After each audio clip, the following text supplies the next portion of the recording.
மணக்க அட்டகாசமான டேஸ்ட்டில் சிக்கன் கிரேவி செய்யலாம் வாங்க. இந்த சிக்கன் கிரேவிக்கு நான் எந்த வித மசாலா ஐட்டமும் யூஸ் பண்ண போகிறதில்ல. ரெண்டு பொடி தாங்க. ஸோ 2 பொடி மட்டுமே வச்சு இன்றைக்கி சிக்கன் கிரேவி பண்ண போகிறேன். மசாலா பொடி இல்லாமல் சிக்கன் கிரேவி பண்ணால் நல்லா இருக்குமா அப்படிங்கிற டவுட் உங்களுக்கு இருக்கா? அப்படி இருந்துச்சுன்னா இந்த வீடியோவை ஸ்கிப் பண்ணாமல் ஃபுல்லாக பாருங்கள். ஸோ நீங்களும் செஞ்சு உங்கள் வீட்டில் இருக்கிறவங்களெல்லாம் ஆசத்துங்க. இந்த சிக்கன் கிரேவி பண்ணுறதுக்கு நான் பேனில் எண்ணெய் ஊற்றிட்டு எண்ணெய் நல்லா ஹீட் ஆனதுக்கப்புறமா 2 பெரிய வெங்காயம் குட்டி குட்டியாக கட் பண்ணி வச்சுருக்கிறேன். இதை எண்ணெய் சூடானதுக்கப்புறம் நம்ம போட்டுக்கலாம். ஸோ போட்டாச்சு. இது கொஞ்சம் ஒரு 2 நிமிஷம் நல்லா வதங்கணுங்க. நீங்கள் எந்த டிஷ் பண்ணாலும் சரி வெங்காயம் யூஸ் பண்ணிங்கன்னா வெங்காயத்தை நல்லா வதக்கிடுங்க. ஏன்னா வெங்காயம் அரைகுறையாக வதக்கிட்டு நம்ம மற்ற இன்க்ரீடியன்ஸை சேர்த்தோன்னா வெங்காயம் பச்சை ஸ்மெல் இருந்துகிட்டே இருக்கும். அது டேஸ்ட்டே இருக்காது, டேஸ்ட்டு மாறிடும். அதனால தான் நான் எந்த டிஷ்ஷில் வெங்காயம் வதக்கி சேர்த்தாலும் அது நல்லா செவக்க வதக்கிடுவேன். ஸோ இது பாருங்கள், இப்போ கண்ணாடி பதம் வந்திருக்கு. இந்த பதம் பத்தாது, இன்னும் நல்லா வேகணும். ஒரு 5 நிமிஷம் நீங்கள் வதக்கிட்டே இருந்தாலே போதும். அது நல்லா ப்ரௌன் கலரில் வந்துடும். பாருங்கள், இப்போ எனக்கு வெங்காயம் கொஞ்சம் கொஞ்சமாக கலர் சேஞ்ச் ஆக ஆரம்பிச்சிருச்சு. வெங்காயம் நல்லா கலர் சேஞ்ச் ஆயிடுச்சுன்னா அது பச்சை வாசம் எல்லாம் போயிடுங்க. அதில் உள்ள பச்சை வாசம் நல்லா போயிடும். அதுக்கப்புறமா நம்ம இஞ்சி பூண்டு பேஸ்ட்டு நம்ம எந்த அளவுக்கு தேவையோ அதை சேர்த்துக்கலாம். பாருங்கள், இப்போ நல்லா செவந்து வந்துருச்சு. இந்த அளவுக்கு வந்ததுக்கப்புறம் அந்த பச்சை வாசம்லாம் போயிடுச்சு. இப்போ இந்த ஸ்டேஜில் நான் ஒரு 2 ஸ்பூன் அளவுக்கு இதில் இஞ்சி பூண்டு பேஸ்ட்டு அரைச்சி வச்சுருக்கேங்க. இது வீட்டிலையே அரைச்சது.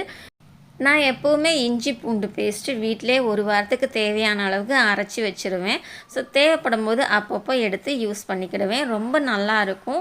இந்த இஞ்சி பூண்டு பேஸ்ட் பண்ணுற வீடியோ ஆல்ரெடி நான் போட்டிருக்கிறேன். இந்த வீடியோ முடியும் போது எண்டு கார்டில் நான் அதை கொடுக்குறேன். நீங்கள் தேவைப்படுறவங்க பார்த்துக்கோங்க. அப்படியே வீடியோவுக்கு லைக் கொடுத்துருங்க. நம்ம வீடியோஸை நீங்கள் தொடர்ந்து பார்க்குறதுக்கு சேனலை சப்ஸ்கிரைப் பண்ணிவிடுங்க. ஓகேங்களா? இஞ்சி பூண்டு பேஸ்ட்டு போட்டுட்டு இதையும் 2 நிமிஷம் நல்லா வதக்குனா போதும். இதுவும் வதங்கிடும். இப்போ இஞ்சி பூண்டு பேஸ்ட்டு நல்லா வதங்கி கம்மன்னு மனம் வருதுங்க.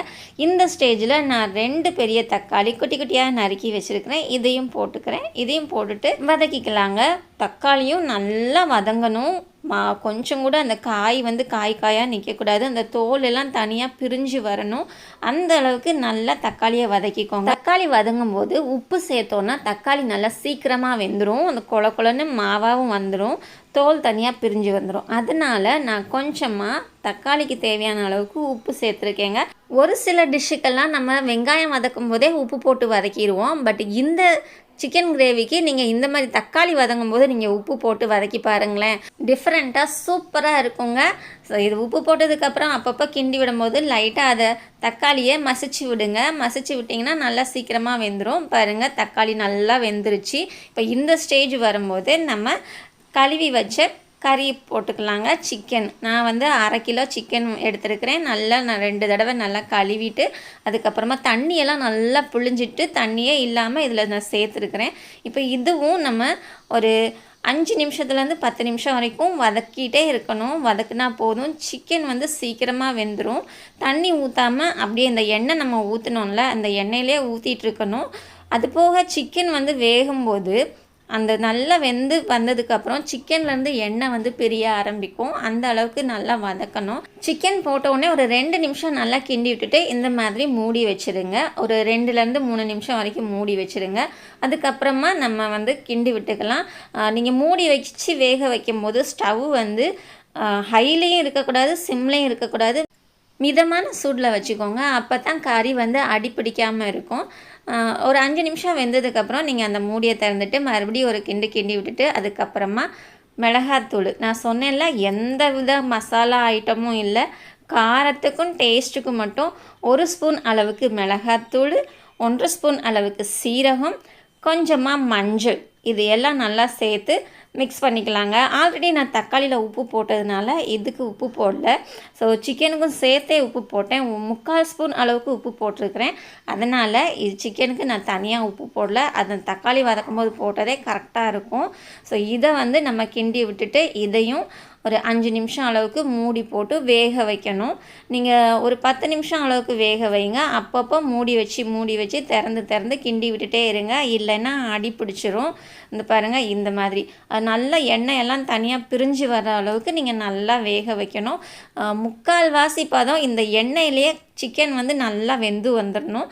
அந்த அளவுக்கு நீங்கள் மூடி போட்டு வேக வச்சுக்கோங்க. பாருங்கள் இப்போ நல்லா ஒரு முக்கால் பதம் அளவுக்கு வெந்துருச்சு. இந்த அளவுக்கு வெந்ததுக்கப்புறமா நம்ம மறுபடியும் நல்லா கிண்டி விட்டுட்டு அதுக்கு அப்புறமா நம்ம இந்த சிக்கன் கிரேவிக்கு தேவையான அளவுக்கு தண்ணி சேர்த்துக்கலாங்க. ஏன்னா முதல்ல தண்ணி சேர்த்துட்டோன்னா சிக்கன் வந்து நல்லா சாஃப்டாக வேகாது. வேகிறதுக்கும் ரொம்ப நேரம் ஆகும்.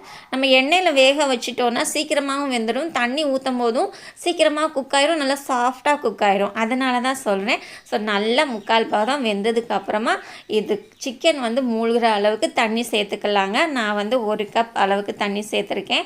தண்ணி சேர்த்துட்டு இது நல்லா கொதிக்க விடலாம். இது ஒரு 5 நிமிஷத்துலேருந்து 10 நிமிஷம் வரைக்கும் கொதிச்சா போதும். நல்லா உங்களுக்கு கிரேவி மாதிரி வந்துடும். நான் ஏற்கனவே சொன்ன மாதிரி இந்த சிக்கனுக்கு எந்த விதமான மசாலா பொருளையும் நான் சேர்க்கலைங்க. வெறும் இஞ்சி பூண்டு பேஸ்ட்டு. ஏன்னா இஞ்சி பூண்டு பேஸ்ட் எதுக்காக சேர்த்தேன்னா டேஸ்ட்டுக்கு, காரத்துக்கு மிளகாத்தூள், அப்புறம் மணத்துக்கு சீரகத்தூள் வந்து மணத்துக்கு மட்டும் இல்லைங்க, நமக்கு நல்ல டேஸ்ட்டும் கொடுக்கும், ஜீரண சக்தியும் கொடுக்கும். அதனால் நான் சீரகத்தூள் எடுத்துருக்கிறேன். அதுக்கப்புறம் கலருக்கு மஞ்சள் தூள், அவ்வளோதான். டேஸ்ட்டுக்கு உப்பு, இது மட்டும் தாங்க சேர்த்துருக்குறேன். நான் சொன்ன மாதிரி வேறு எதுவுமே சேர்க்கல. நீங்களும் இதே மாதிரி செஞ்சு பாருங்கள், நல்ல டேஸ்ட்டாக இருக்கும். ஸோ உங்களுக்கு குழம்பா வேணும்னா இந்த மாதிரி நீங்கள் தண்ணி இருக்குதுல்ல, இந்த ஒரு மாதிரி குழம்பு பதத்தில் குழுன்னு இருக்கிற போதே நீங்கள் ஸ்டவ்வை ஆஃப் பண்ணிக்கலாம். இந்த பதத்தில் நீங்கள் ஸ்டவ் ஆஃப் பண்ணிட்டீங்கன்னா இதை நீங்கள் குழம்பாவும் யூஸ் பண்ணிக்கலாம். இட்லி, தோசை, சாப்பாடு எல்லாத்துக்குமே நீங்கள் இந்த கிரேவி, இந்த குழம்பை யூஸ் பண்ணிக்கலாம். ரொம்ப டேஸ்ட்டாக இருக்கும். அப்படி இல்லை எனக்கு நல்லா கிரேவியாக பொரியல் மாதிரி வேணும், ரசம் சாதம், தயிர் சாதத்துக்கு வச்சு சாப்பிட்ணுன்னா இந்த மாதிரி நீங்கள் தண்ணியெல்லாம் வற்றினதுக்கப்புறம் இந்த எண்ணெய் பிரிஞ்சு வரும் பார்த்தீங்களா, அந்த அளவுக்கு நல்லா வதக்கி விட்டுக்கோங்க. என்னடா இவ்வளோ தண்ணி ஊற்றிருக்காங்களா, இது எவ்வளோ நேரம் ஆகுது வேகிறதுக்கு அப்படின்னு நினைக்காதீங்க. சீக்கிரமாகவே குக் ஆகிடும், சீக்கிரமாகவே வெந்து தண்ணி வற்றிடும். பார்க்குறதுக்கு தான் உங்களுக்கு தண்ணி நிறைய ஊற்றின மாதிரி இருந்தது. பாருங்கள் எவ்வளோ சீக்கிரமாக தண்ணி வற்றிருச்சு. எண்ணெயும் நல்லா பிரிஞ்சு வர ஆரம்பிச்சிருச்சு. இந்த ஸ்டேஜ் வந்ததுக்கப்புறம் நம்ம ஸ்டவ் ஆஃப் பண்ணிக்கலாங்க.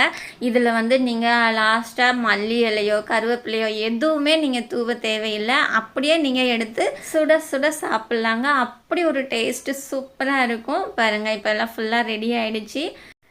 அப்படியே பார்க்குறதுக்கு பக்கா சிக்கன் ஃப்ரை மாதிரியே இருக்குது. ஸோ சூப்பராக இருக்குங்க. நீங்களும் இந்த டிஷ்ஷை செஞ்சு பாருங்கள். இந்த டிஷ் உங்களுக்கு பிடிச்சிருந்தா வீடியோவுக்கு லைக் பண்ணிடுங்க. இது மாதிரி இன்னும் ரெசிபிஸ் நீங்கள் பார்க்கணுன்னா நம்ம சேனலுக்கு சப்ஸ்கிரைப் பண்ணிக்கோங்க, சப்போர்ட் பண்ணுங்கள். நம்ம சேனலில் குக்கிங் டிப்ஸு, பியூட்டி டிப்ஸு எல்லாமே சேர்ந்து வரும். தொடர்ந்து பாருங்கள், சப்போர்ட் பண்ணுங்கள். சரிங்களா? மறுபடியும் அடுத்த வீடியோவில் இன்னும் ஒரு சூப்பரான வீடியோவோடு உங்களை பார்க்குறேங்க. பாய்.